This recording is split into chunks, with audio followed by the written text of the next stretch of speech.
নমস্কার বন্ধুরা, সবাই কেমন আছো? আশা করি সবাই ভালো আছো। আমি মোটামুটি ভালো আছি। এই যে আমি আমার ঘরে চলে এসেছি দিল্লিতে। তো এখন আমার ভয়েসটাও একটু চেঞ্জ হচ্ছে ধীরে ধীরে ওয়েদারের সাথে সাথে। তো তোমরা সকলেই জানো, এর আগের ভিডিওগুলো তো দেখেছো যে আমি কলকাতায় গেলেই আমার ভয়েসটা চেঞ্জ হয়ে যায়, দিল্লি আসলেই চেঞ্জ হয়ে যায়। তো এখন আপাতত আগের মতন ভয়েসে যেতে লাগছে। তো 1-2 দিন আরও লাগবে, সবে তো একদিন হয়েছে আমি এসেছি। তো যাই হোক, দেখো কতগুলো আমি এখানে খারকোল পাতা মানে ঘেটকুল পাতা নিয়ে নিয়েছি ধুয়ে। তো ভাবছো হয়তো হলুদ হলুদগুলো কেন নিয়েছি। হলুদ হলুদগুলো আমি ফেললাম না, কেননা এই পয়সা দিয়ে তো কিনে আনা হয়, যে দ্বিতীয় কথা এখানে তো আর পাওয়া যায় না। তো এত কষ্ট করে এত দূর থেকে নিয়ে এসেছি, তো কেন ফেলবো। তো এটাকে এখন আমি বাটা করবো। আর আমি বাটা করার জন্য শিলনোড়াটাকেও বের করে ধুয়ে নিয়েছি। সাধারণত শিলনোড়াটা বেশি আমি ব্যবহার করি না, তো এই বাটাটা খাওয়ার জন্যে আমি শিলনোড়াটা ব্যবহার করব। তো তাই জন্য আমি শিলনোড়াটা বের করে ধুয়ে নিয়েছি। আর পাতাগুলোকেও ডাঁটার থেকে আলাদা করে কেটে ধুয়ে নিয়েছি। এবার এগুলোকে বারিক বারিক করে একটু কেটে নেব। আর ডাঁটাগুলো আমি পরে রান্না করব, বা ডাঁটাগুলো আমি রেখে দিয়েছি। তো পুরো ভিডিওটা বন্ধুরা দেখবে, কেউ স্কিপ করে যাবে না। পাতা বাটার জন্য আমি তেল দিয়ে দিয়েছি, আর কিছুটা কাঁচা লঙ্কা রসুন দিয়ে দিয়েছি।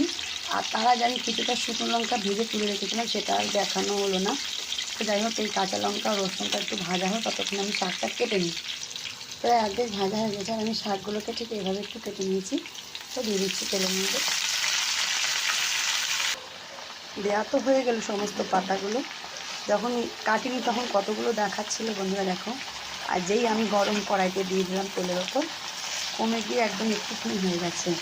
আর যখন এটাকে আমি বাটা করবো তখন কিন্তু আরও কিছুটা কমে যাবে।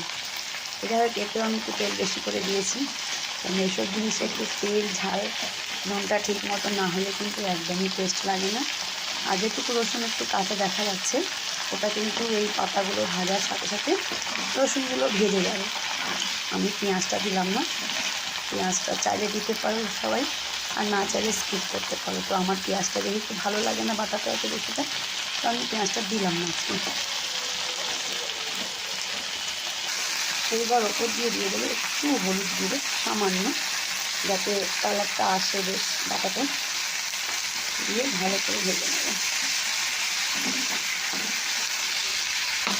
একদমই কমে গেছে স্বাদটা কিন্তু।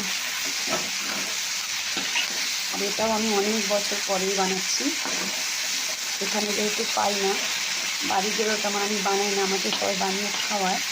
তো নিজের হাতে আমি অনেক দিন পরেই বানাচ্ছি, অনেক বছর পরে। এইবার কিন্তু পাতাগুলো বেশ ভালোভাবে ভাজা হয়ে গেছে, দেখো বন্ধুরা। রসুনগুলো কাঁচা লঙ্কাগুলো সব ভাজা হয়ে গেছে। এইবার গ্যাসটা বন্ধ করে আমি এটাকে একটু বেটে নেবো শিলবাটনায়। গ্যাস বন্ধ করে দিয়েছি।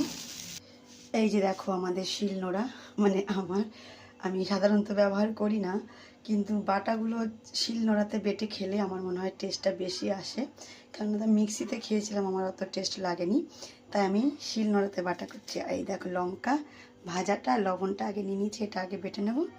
তারপরে এই যে প্লেট এগুলো তুলে নিয়েছি, এইগুলো বাটবো।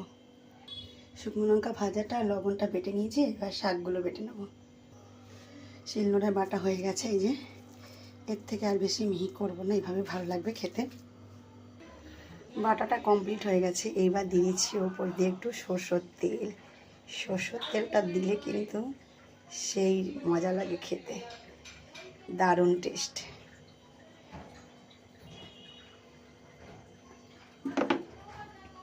সরষের তেলটা দেওয়ার পরে হাত দিয়ে মিক্স করার কথা, কিন্তু আমি যেহেতু হাতটা ধুয়ে ফেলেছি, তাই আমি একটু চামচ দিয়ে মিক্স করে নিচ্ছি।